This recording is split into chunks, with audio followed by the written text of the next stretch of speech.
Deməli, nağılımız belədir, rəvayətdir. Can Akərəm.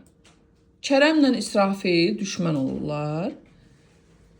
Kərəm bir gün İsrafili vurmaq üçün onun həyətinə gəlir. Hasardan baxır. Qar qurşağa qədər çıxmışdı. Qurşaq nə deməkdir? Bəli, yəni çox hündür idi. Sazaq var idi havada. Sazaq nədir? Soyuq, yandırıcı soyuq külək.